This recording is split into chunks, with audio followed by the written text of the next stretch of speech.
Okay, now check it on now. I think that's right. Okay, so Bismillah ar-Rahman ar-Rahim. Nahmadu wa nusalli ala Rasulih al-Karim amma ba'd. I just want to clarify one, two things which we did discuss earlier. See, this ibarat wa tuhuru إذا تخلل بين الدمين. You found it, right? والطهر إذا تخلل بين الدمين في مدة الحيض فهو كالدم المتوالي. That what he's saying is, I told you, is remember, if you bleed one day, right, when you know experience a haze, and then 3 days, 4 days you never bleed, and then you bleed on the 9th day, or you bleed on the 10th day, whatever, then we will consider as though you bleed all the time. You don't have to see the blood all the time, right? So if anything within, in fact, to be honest with you, uh, what it means also is anything within 15 days will be joined and will be considered you bled together, right? That's not what I'm saying here. Just look at me 1 minute. We know when you bleed, right? And when you stop bleeding, everything within 15 days will. That's in place, but that's not what they're saying here. But that's also what they're just saying here is that for the duration of your haze, like I told you, you normally you bleed 7 days, normally you bleed 8 days. So this month you bled on the first day, 3 days, 4 days you never bled, and you bled on the last day again. It's fine, it's no problem. You understand what I'm saying? So although this masa can be understood from the general principle that anything less than 15 days you join it, it could be understood from that. But that's not what they say in this text. What they say in this text is just this here, that whatever your haze is, whatever your haze is 8 days, your haze is 9 days, your haze is 7 days, you don't have to see blood all the time. You don't have to see blood all the time. So long as you blood bleed on the first day and the last day. That's what he's saying there. Is that clear? Right? Because why I'm clarifying was I explained it in a different way. But which is right what I told you, it is right. Everything within 15 days you'll join it. But just to understand what is being said in that text. Then the other one which I told you here, that whatever is within 15 days, even out of the haze time, that you all join it as one bleeding. That is وأقل طهري 15 يوما. The least of haze is 15. The least of a tuhur is 15 days. So that would mean effectively what you're saying here is that if you stop bleeding, bleed within 15 days, it will be joined with this, right? So the two masail are like the same. It is more than the same thing because it's the same principle, but they just say different things in each text. Are you with me? Is that clear? You got it? You sure? Right. So now, today's what we started yesterday a little bit, and we mentioned a bit, وَالدَّمُ الْإِسْتِحَاضَةِ كَالرُّعَافِ. No, just what a coincidence. We're supposed to discuss this masla today of, of what you say, istihada. And somebody sent me a question here. You know, I mentioned to you before, I mentioned a lot of times that many people are under the misconception that if you got istihada, it naturally means you are ma'zura. Remember, I told you, just if a woman like got discharged, obviously in a haze, she's out. So there's no question about it. Like what is not considered haze. So she's discharging from the front all the time. Then naturally she don't have to make wudu, even if it is sporadic or it's random. People understand it like that. I thought it's wrong. So I was just telling you something. Just in fact, the Mufti sent me a question this morning, and you want to know is this correct? And this is listen to this. Actually, it comes under the next chapter, and it will come under the next chapter. Maybe I'll explain it today. We will do it. He says, look here, Bismillah ar-Rahman ar-Rahim. This is now correct. This is not correct. The basic rule of istihara is that you at the beginning of every salah, you change your pad and make a fresh wudu, right? So someone told me that istihada does not make you a ma'zur, which I was telling all the time, necessarily. So if you have istihada, you have to wait till the end of the salah time and see if you can make wudu and read a farah salah without bleeding, in which case every time you bleed, wudu is broken. And if you're bleeding so much that you cannot make wudu and perform a farah salah, then you'll be termed as a ma'zur and follow the rules accordingly. If the above, the masah is correct, then while in salah, if you feel you have bled, if you felt something come out, do you break your salah and check, or do you carry on and check after, and will salah be valid and repeat it and be repeated if you have played? So yeah, the Mufti is now saying, I've always understood that the rules that apply to mustahada are the same as for ma'zur, but it is is there more details regarding it, and will a mustahada be classified as a ma'zur? Your help and input will be greatly appreciated. Same thing what I told you. Exactly. If you understood what I told you earlier, just just mute it there, please.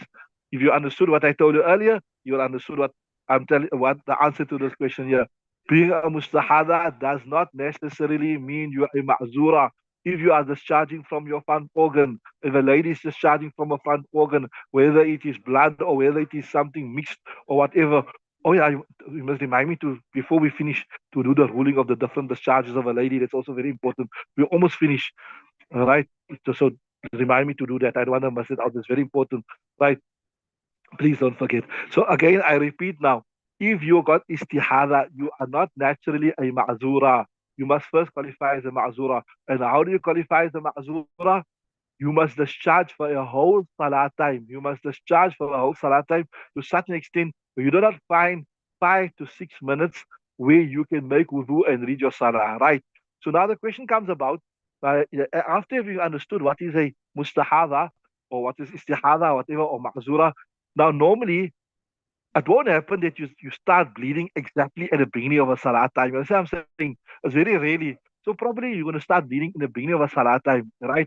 So now you're bleeding, bleeding, bleeding. But I told you now, look here, you have to bleed for a whole salah time. So what happens if you start bleeding at the beginning of a salah time? You understand what I'm saying? You with me? Like, say for instance, Asr is now from 4 o'clock to 6 o'clock, right? And Zohar is from 12 to 4, right? So now if you started bleeding from 12 till 4 for the whole time, you're Mazura. But it won't happen like that. I mean, it's impossible. So you're going to start bleeding somewhere in your Zohar time, somewhere in between 12 and 2. You're going to start bleeding somewhere there. So what you do under those circumstances, listen, this is not only for Musahara, this is a general law of a Ma'zura, right? Or Ma'zura, whatever. A woman started discharging, or maybe I cut my finger and I'm bleeding, bleeding, bleeding, bleeding, and I can't read the mass. What you do is this: you wait till about 6 minutes before the salah time come out. This Masai is also mentioned in Ahsan al-Fatwa of Hunar Rashid Ahmed Ludianwi, right? Ustad of Mufti Taqi. So you wait till 6 minutes before the exit time, right? Because you're not a ma'zur as yet. Now you read your salah despite you experiencing that breaker of wudu, right? Follow nicely, right? You read it. Now, in the next salah time, you now from the beginning, you observe if you qualify through that whole salah time as a ma'zur or ma'zura, then that salah which you read despite bleeding, it will be fine. Are you with me?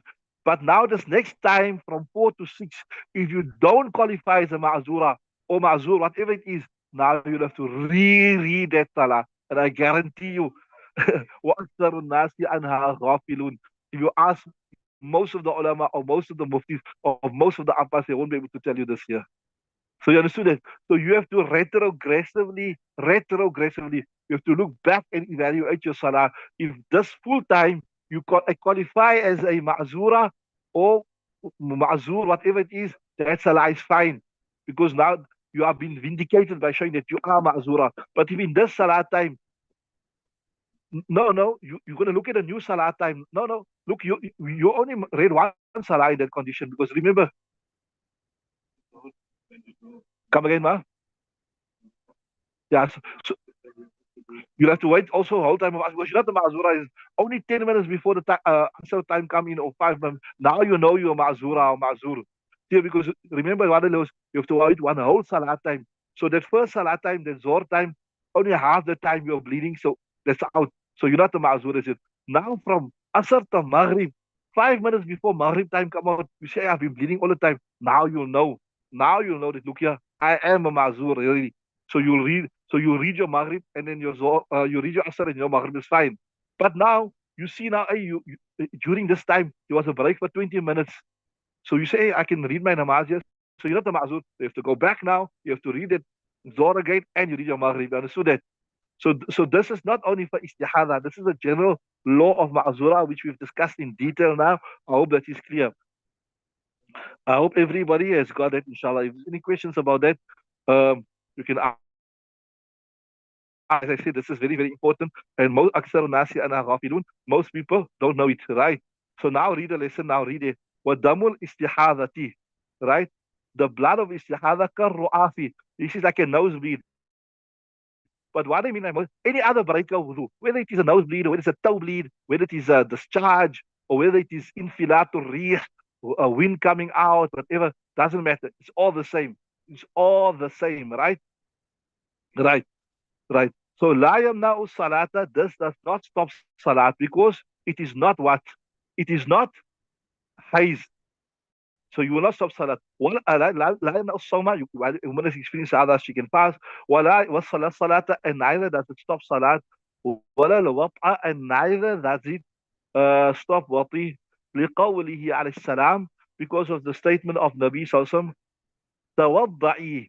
He told one of the Sahabia, his name is mentioned here, tawadda'i, uh, make wudu, wasalli, and read your salah, وَإِنْ قَطَرَ الدَّمُ عَلَى الْحَصِيرِ, even though you are bleeding as profusely as the blood is coming onto the mat, it doesn't break your wudu because you are ma'adura, right? So here, there's a hadith I want to read for you. Here's it in the kitab. It goes like this here, that once a Sahabia, her name was, I just mentioned to you, you're supposed to do this. There's a nice detail in Mishkat Sharif also about this that you must have done. The Saad, I don't know, those that joined the Mishkat Sharif, you've done Kitab al-Hayd already, but which you start, you done it. Not yet, but you'll do it. It's nice detail. There was a Sahabi, Fatima binti Hubaysh. Fatima binti Hubaysh, that, right, name was, she came to Nabi Sallallahu Alaihi Wasallam and she said, Inni mir'atun ustahadu. I'm a woman that experiences excessive istihada, bleeding all the time. فلا أطهر, I do not become pure, right? Right? فلا أطهر أفأضع الصلاة. Does this mean I'm bleeding all the time? I must read salat, right? فقال لا. Nabi said, no. He said, listen, اجتني بالصلاة أيام محيضك. You only abstain from salat in the days which is your haze, right? And we show you how to. Then, even though you're bleeding, and in fact, the next Mustad is going to discuss this here also in detail. The next one is going to discuss this in detail, what we discussed. But once your habit is finished, ثم اغتسلي, now you bath, وتوضئي, and make wudu, right? Even though you're bleeding, right? وتوضئي لكل صلاة, for every salat, right? وصلي, and read your salah. وإن قدر الدم على الحصير, even though the blood is coming out and it is flowing on the mat.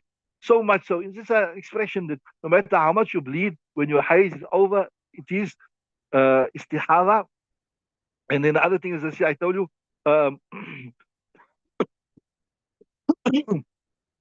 so also the law with regards to the soil area, maybe you got like the ladies have a pad, panty liner, whatever it is. They also, it will be evaluated separately. Why it will be evaluated separately? You will see if you are bleeding so profusely that if you change your pad, by the time you put a new pad, it will already get soiled. Then you excuse, you don't have to change your pad. But if there's enough time to wash up, change your pad and put your fresh pad, and then read salah, uh, then you'll have to change up wash up your underwear, whatever it is, the panty liner, pair, whatever it is. But if it is same like how the law, the law of wudu and the law of the soiling is separate, doesn't mean if you by ma'zur, then you can just read with the dirty clothes. If there's enough time for you to wash up, and if there's enough time to you to change your underwear, you have to do that. You have to do that. Is it clear? Okay, see there. So now I'll tell you the next masla here. Now is we discussed this before to you. If you've got a habit, right? I told you you've got a habit, right? And then 1 month you went over 10 days, then you will revert to your habit. See, ولو زاد الدم على 10 أيام, if the blood went over 10 days, ولها عادة معروفة, and she has a known habit, right? دونها, lesser than 10 days. ردت إلى أيام عادتها. She will return to the days of her habit. So, simple example to understand it: a woman bleeds every month, 4 days, 5 days,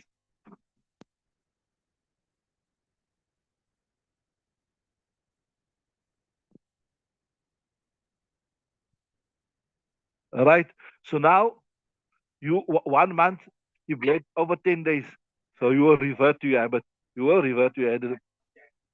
والذي زاد استحاري.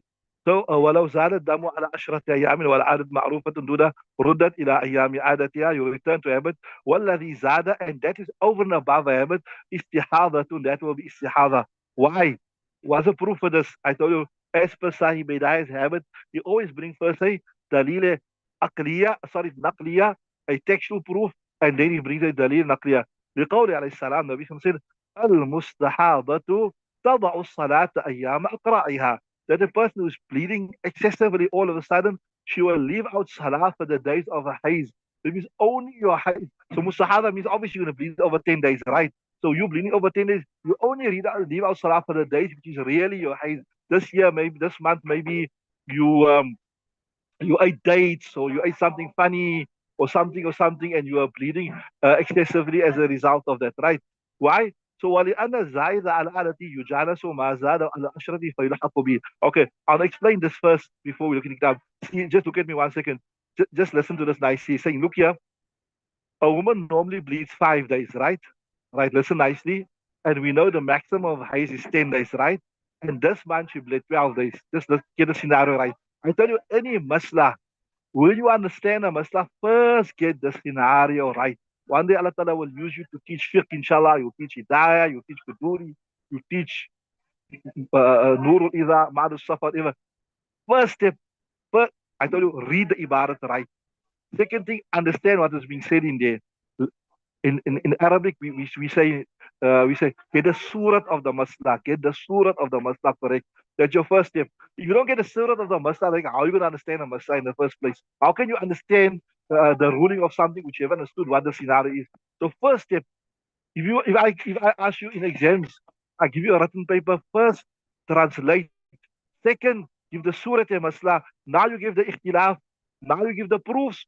And now you give the counter proofs. Obviously, you're Hanafi, so you have to give your proofs for being Hanafi. So translation, surah a masla, explanation, now ikhtilaf. This is surah a masla.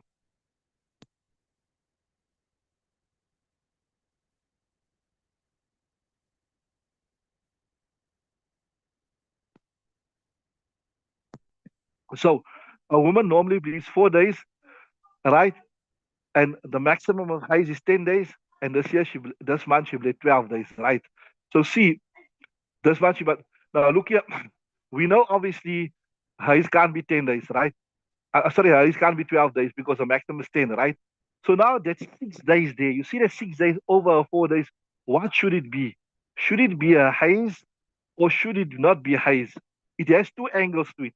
It has two angles. One is it's not her haze because she normally bleeds 4 days. So that's one angle. You understand what I'm saying? It's, and the other angle is this, that the maximum of haze is 10 days. So it could potentially be haze. So it is, you can say Zu Wajhaini. What it is? Zu Wajhaini. It has a potential to be her haze. Why? Because it is in the days of haze, right? And the second thing is this, that uh, uh, it's not haze because her days haze is normally 4 days, right? So what he's saying here is it has more resemblance. It has more resemblance to what? To not being haze. Why is that more resemblance? Because she normally only bleeds 4 days. So we're going to give preference to that angle. So, you can say the resemblance is more to the fact that it's not haze because this woman bleeds every month 4 days. So the mushabahat is greater in not being haze. So we give preference to that angle. See now, see.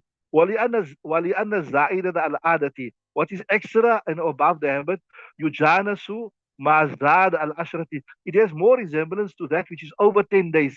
Why it resembles over 10 days? Because like how the maximum of haze is 10 days, but this woman, her maximum is 4 days. Her maximum is 4 days, right? فَيُلْحَقُ بِهِ, hence it will be joined with it. Okay, time is up. We'll stop there. we're almost finished with this bab. Inshallah, we'll continue tomorrow. But subhanallah, bihamdi, subhanakallah. It's a bit complex. If anybody have any questions, they can answer, send the questions, etc.